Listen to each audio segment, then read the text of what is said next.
Morning guys, welcome back to the channel. Stand out of the sun, can you see me? So just a bit of an update on the Jaguar XE. As you can see, she's in the air, and if you look under here, the engine is gone. Now we've had to do this at the side of my house because we just didn't have room anywhere else. Not an ideal job really.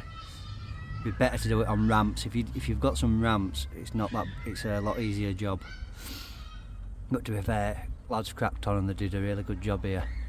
Took them about just over a day to drop it out.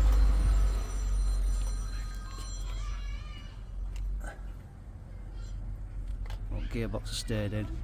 This is taking a bit longer because it was a four-wheel drive one as well, guys. I've had to come inside, guys. It was just too bright out there, wasn't it? Not so warm. Oh, the camera's a bit dull today, guys. Let me clean you up there. Let me clean you up. Is that better? Yeah, I think so. Right, guys. So XE. So it's Monday, 14th of October today. Yesterday, which was Sunday, lads dropped the engine out. We've had to do it by my house because we just haven't had room to do it anywhere else. Ideally, it wants doing on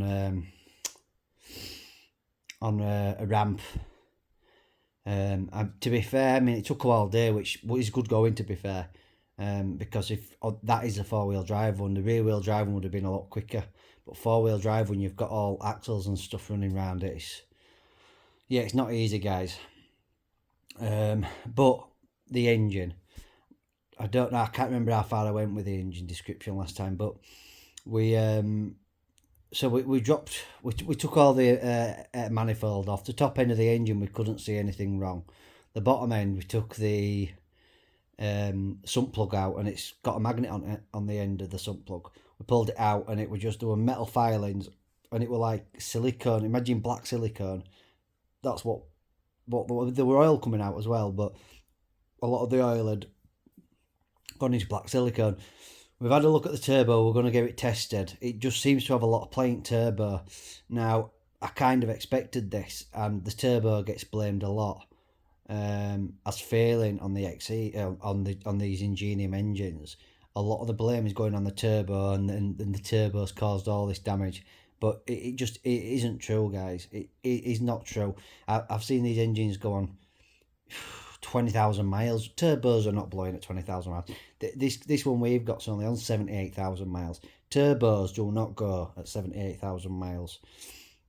The issue is well, it's two things, but it's a design fault. So there's back pressure getting into it because the DPFs they just don't work right on the car, and they're getting a lot of back pressure back into the engine. So what's happening is the gases from the combustion, so the exhaust gases, are getting into the oil to the bottom. They're getting into the bottom of the engine, and they're getting into the oil. And what happens when exhaust gases mix with oil is it goes really thick and hard, and it can even form like silicone-like pieces. When that happens, it's just a matter of time, because, and especially on long intervals, which these, I think, there's something stupid like 20,000 mile intervals.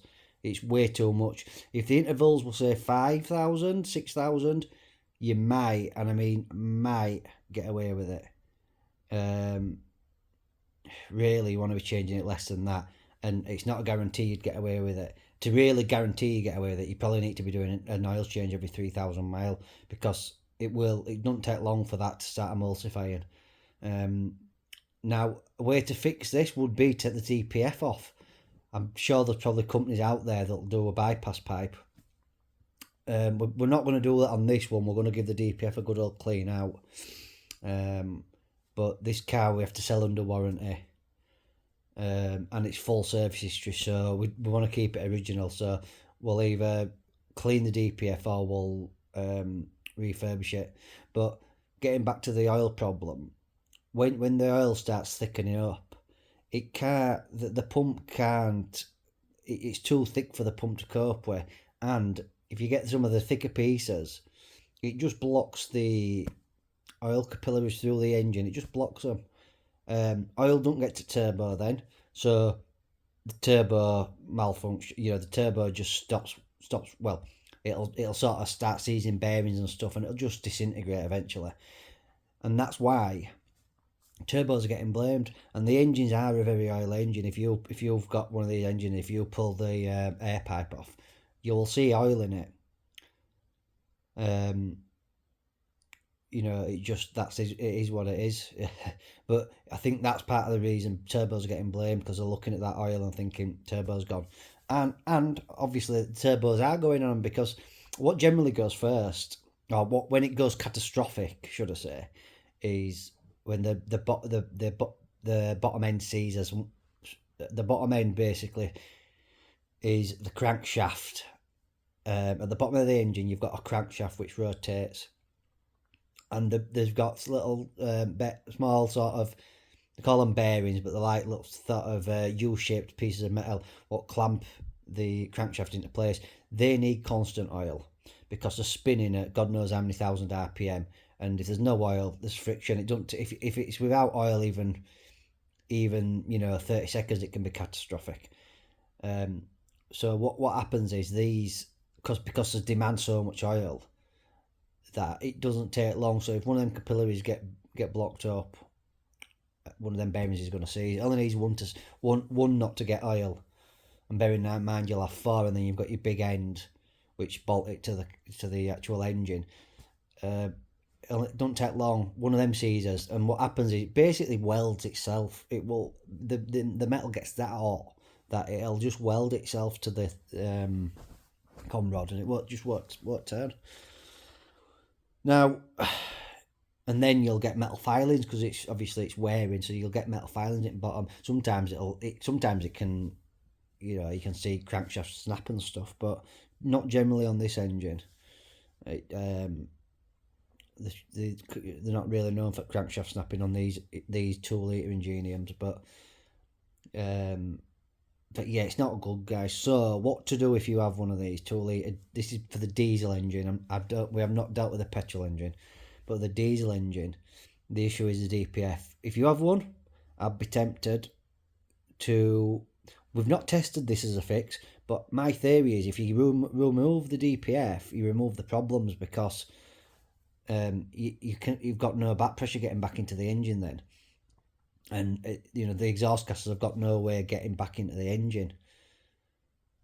So in theory that should fix it. If you don't want to do all that, then you're going to have to guarantee it, I think you're going to have to do an oil change every 3,000 mile, and it's something you can do at home. It's fairly simple on them. It take you about half an hour. So if you've got one, guys, do that. Change it every 3,000 miles. See how you get on. Be interested in the future to see any comments below how that's worked out for you. But try that, and yeah, let's do an experiment and see how it goes. Catch you on the next one.